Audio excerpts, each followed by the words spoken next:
Tak cukup sedihmu, hapus air matamu. Semua yang terjadi Tuhan tahu. Genggam erat tanganku, bahu ini untukmu, menemanimu, mendoakanmu. Tersenyumlah kau sobat, walau hati tak menerima doaku, kau bahagia selamanya. Roda selalu berputar, badai ini pasti berlalu. Tetaplah kau kuat, sahabat. Assalamualaikum warahmatullahi wabarakatuh. Selamat pagi anak-anakku semua. Selamat berjumpa dengan Ibu pada mata pelajaran Bahasa Indonesia di kelas 8. Apa kabar semuanya? Mudah-mudahan hari ini kalian sehat, selalu bersyukur, tetap semangat menjalankan aktivitas di masa new normal dengan cara selalu menggunakan masker, jaga jarak, dan selalu cuci tangan supaya kita semua terhindar dari virus COVID-19. Anak-anakku yang Ibu sayangi, pada hari ini Ibu akan menyampaikan materi yang sebenarnya materi ini sudah sering kalian lihat ketika kalian menonton televisi di rumah. Seperti apa? Penasaran kan? Untuk itu kalian silahkan lihat video yang sangat sederhana ini. Assalamualaikum warahmatullahi wabarakatuh. Selamat pagi pemirsa setia Cimaga. Bertemu lagi dengan saya Ani di liputan Sekilas Cimaga. Setelah beberapa bulan, seluruh siswa SMP Negeri 3 Cimanuk belajar di rumah atau dikenal dengan BDR, maka mulai 10 Agustus 2020 seluruh siswa di lingkungan SMP Negeri 3 Cimanuk melaksanakan pembelajaran tatap muka di sekolah. Pembelajaran tatap muka di SMP Negeri 3 Cimanuk mengikuti protokol kesehatan dan aturan dari Dinas Pendidikan dan Kebudayaan Kabupaten Pandeglang. Selama pembelajaran tatap muka di sekolah, seluruh siswa, kepala sekolah, guru, dan staf tata usaha sebelum memasuki ruangan dicek suhu badan, wajib memakai masker, cuci tangan, jaga jarak minimal 1,5 meter, dan di depan kelas disediakan wastafel dan hand sanitizer. Upaya ini dilakukan agar seluruh siswa, kepala sekolah, guru, dan staf tata usaha di lingkungan SMP Negeri 3 Cimanuk terhindar dari virus COVID-19. Demikianlah liputan Sekilas Cimaga. Saya Ani mohon undur diri. Wassalamualaikum warahmatullahi wabarakatuh. Bagaimana dengan video tadi? Setelah kalian saksikan dari awal sampai akhir, ternyata video yang tadi ditayangkan adalah menunjukkan orang yang sedang membaca berita. Nah, oleh karena itu, pada hari ini Ibu akan menyampaikan materi yang sangat berkaitan dengan video tadi, yaitu teks berita. Baiklah, sebelum Ibu menyampaikan materi lebih lanjut tentang teks berita, agar materi yang Ibu sampaikan pada hari ini tidak keluar dari pokok permasalahan, maka kalian harus mengetahui dulu kompetensi dasar dan tujuan pembelajarannya. Seperti apa kompetensi dasar dan tujuan pembelajarannya? Perhatikan slide berikut. Kompetensi dasar yang akan kita pelajari yaitu 3.1, mengidentifikasi unsur-unsur teks berita, membanggakan dan memotivasi yang dibaca dan didengar.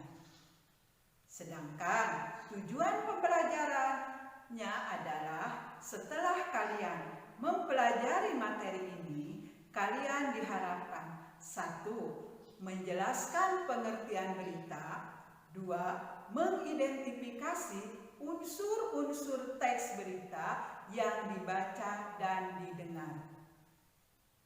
Baiklah anak-anakku yang ibu sayangi, kita akan mempelajari materi yang pertama yaitu pengertian berita.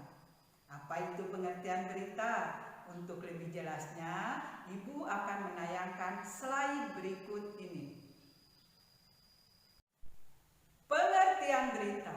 Berita adalah informasi yang sifatnya fakta, yang sedang terjadi atau sudah terjadi dan disampaikan melalui perantara baik itu oleh media cetak maupun media elektronik. Dari pengertian berita tersebut bahwa ketika kita akan menyampaikan informasi kepada orang lain, maka informasi yang kita sampaikan itu harus informasi yang benar-benar ada, nyata, bisa dipertanggungjawabkan sehingga orang yang mendengarkan informasi dari kita yakin akan kebenaran berita itu. Ingat, ya, jangan sekali-kali kalian menyampaikan informasi yang belum tentu kebenarannya. Pernah mendengarkan ada istilah yang namanya berita hoax? Itu tidak boleh kalian lakukan karena nanti akan menimbulkan permasalahan sehingga tidak ada yang bisa bertanggung jawab atas informasi itu. Sebagai pelajar, sudah pasti ketika membaca atau mendengar berita, banyak sekali kegunaan yang kalian peroleh. Apa saja? Ibu akan menyampaikan kegunaan berita bagi pelajar. Perhatikan slide berikut. Kegunaan berita bagi pelajar adalah 1. Untuk memperoleh informasi yang dibutuhkan. Maksudnya, ketika kalian diberikan tugas oleh bapak dan ibu guru di sekolah untuk mencari informasi tentang berapa jumlah pasien positif COVID-19 di Kabupaten Pandeglang pada bulan Agustus 2020, sudah tentu pasti kalian akan mencari informasi tersebut lewat surat kabar. 2. Bisa saja menonton televisi atau bisa dibuka di HP kalian di Google. Nah, itulah tadi kegunaan berita bagi pelajar untuk memperoleh informasi. Selanjutnya, yang kedua yaitu berperan sebagai ilmu pengetahuan. Seperti apakah itu? Nah, ketika kalian membaca sebuah berita, sudah tentu di dalam berita itu banyak sekali ilmu-ilmu pengetahuan yang sangat besar manfaatnya untuk kalian di masa yang akan datang. Yang ketiga yaitu berperan menambah wawasan. Dengan membaca berita, dengan mendengar berita, apalagi nih kalian sebagai pelajar, kalau setiap hari selalu membaca atau mendengarkan satu berita, sudah tentu dalam 1 bulan berapa banyak wawasan dan pengetahuan yang kalian peroleh. Selanjutnya untuk yang keempat yaitu menambah kosakata. Kosakata itu adalah perbendaharaan kata.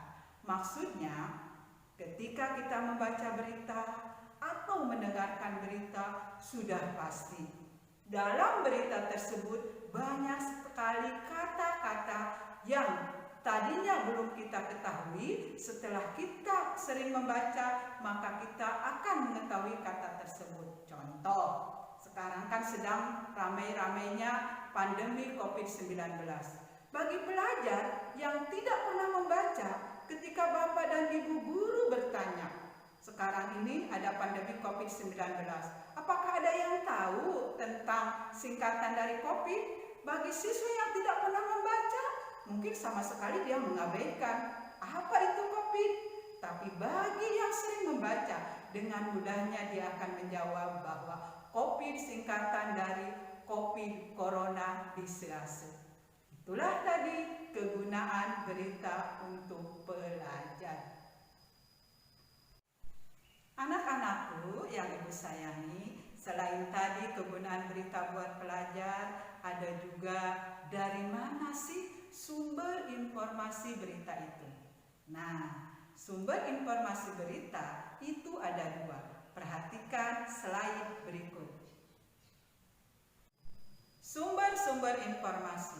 Sumber-sumber informasi berita itu ada dua. Satu, audio. Audio adalah sumber informasi yang kita dengar. Contoh, radio, rekaman radio, wawancara, pidato atau ceramah. Sedangkan sumber informasi audiovisual yaitu sumber informasi yang kita dengar dan kita lihat. Untuk sumber informasi audiovisual, kalian semua memiliki barang tersebut di rumah, yaitu televisi. Dari televisi itulah informasi yang kita butuhkan. Di samping kita bisa mendengar suaranya, juga kita bisa melihat gambarnya. Itulah tadi sumber-sumber informasi.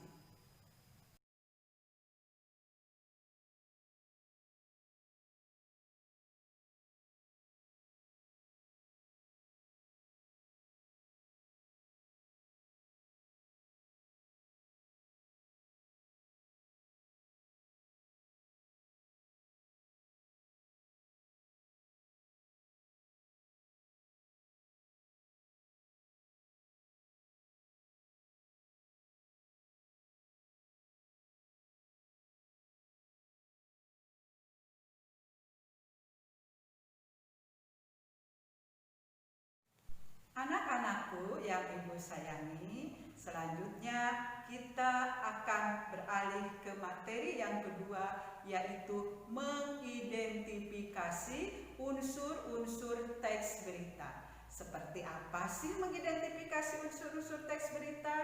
Untuk bisa mengidentifikasi unsur-unsur berita, terlebih dahulu kita harus membaca atau mendengarkan beritanya.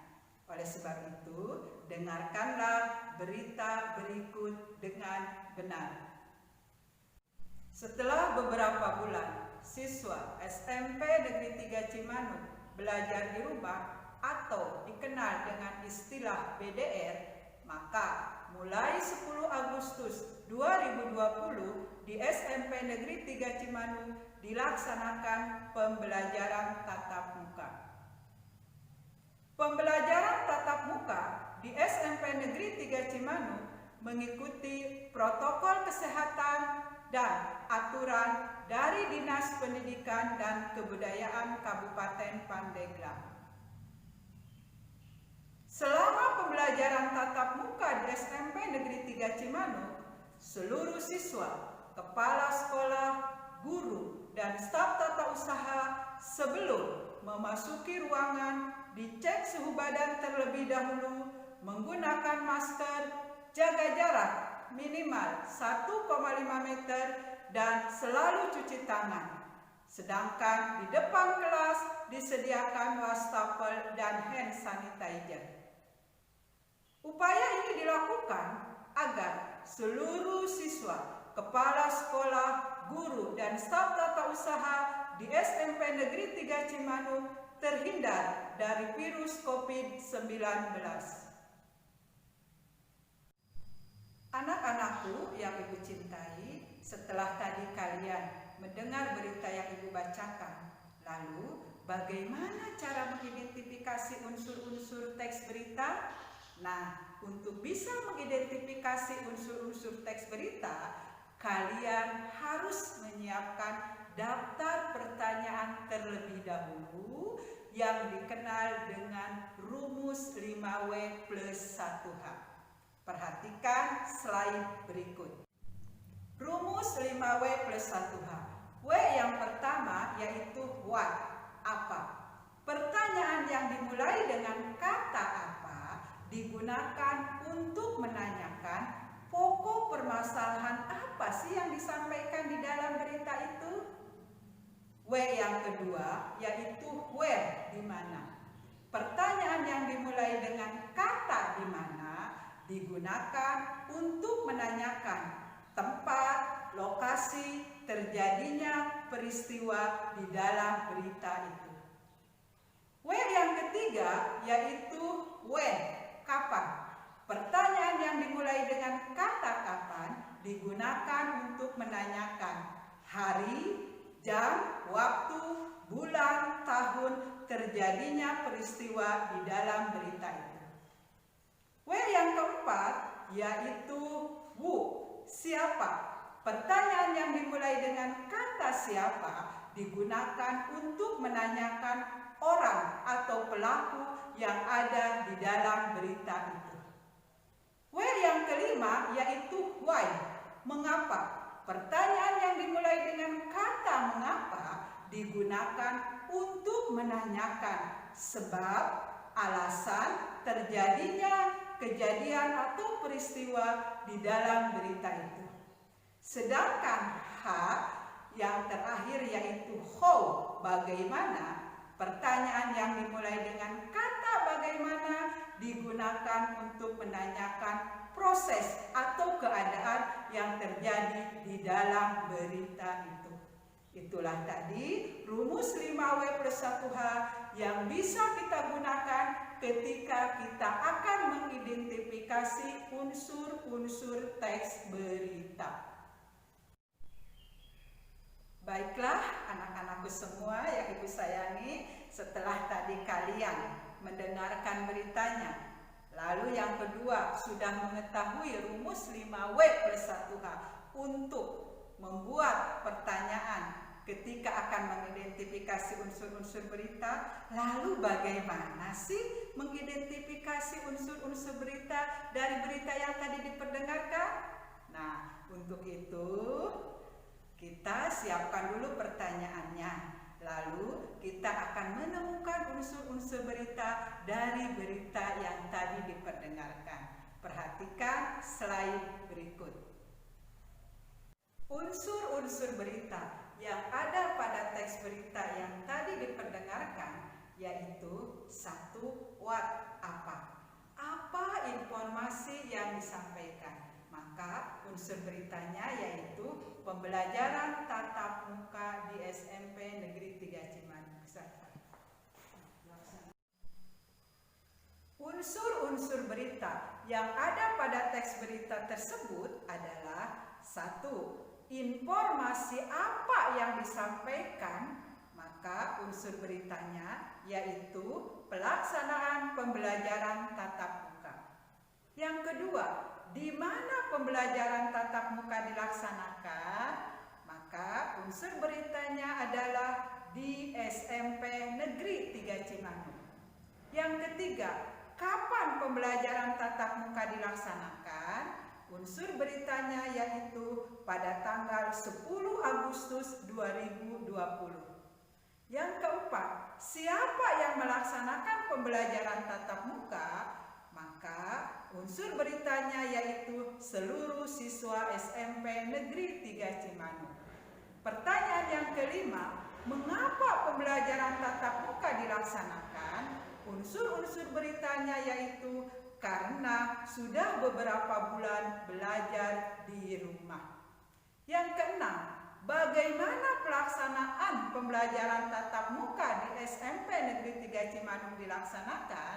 Maka unsur beritanya adalah pelaksanaan pembelajaran tatap muka di SMP Negeri 3 Cimanuk mengikuti protokol kesehatan dan aturan dari Dinas Pendidikan Kabupaten Pandeglang dengan cara selalu menggunakan masker, jaga jarak minimal 1,5 meter dan selalu cuci tangan.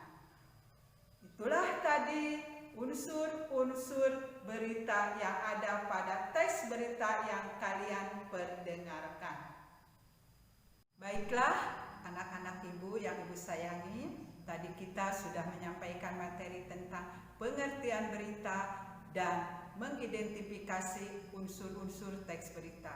Tapi sekali lagi ibu informasikan bahwa untuk mudah mengingat cara menemukan unsur-unsur berita dengan rumus 5W+1H tadi, ada cara yang paling mudah diingat. Kelima unsur 5W+1H tadi bisa kalian singkat dengan adik samba. A-nya apa? D-nya di mana? K-nya kapan? S-nya siapa? M-nya mengapa? Dan B-nya bagaimana? Itulah cara termudah untuk mengidentifikasi unsur-unsur berita. Demikianlah materi yang Ibu sampaikan pada hari ini mengenai mengidentifikasi unsur-unsur teks berita. Tapi sebelum Ibu menutup materi pada hari ini, ingat, kalian harus mendukung program pemerintah agar pandemi virus COVID-19 ini segera menghilang dari bumi Indonesia. Dengan cara apa? Gunakan masker, jaga jarak, dan selalu cuci tangan. Dengan ketiga hal itu harus kalian jadikan sahabat kalian setiap saat dan setiap waktu. Kita panggil saja dia dengan kata Mas Jacu. Nah, inilah puisinya yang akan Ibu persembahkan buat kalian semua. Semoga bermanfaat. Mas Jacu sahabat, aku mengenal corona lewat berita. Dimanapun, kapanpun, dengan siapapun aku bertemu orang, corona selalu menjadi bahan pembicaraan. Aku resah, gelisah, kesehatanku terganggu. Bahkan beberapa bulan aku tidak keluar rumah. Aku ingin menghindar dan menjauh dari corona. Tapi apa daya, aku tidak tahu bagaimana caranya. Suatu hari, aku berkenalan dengan Mas Jacu. Awalnya aku ragu, tapi lama-kelamaan aku bersahabat baik dengan Mas Jacu. Oh, Mas Jacu sahabat, denganmu hidupku lebih semangat dan tubuhku jadi sehat. Ayo bersahabatlah dengan Mas Jacu. Bersama Mas Jacu, Pandeglang jadi sehat dan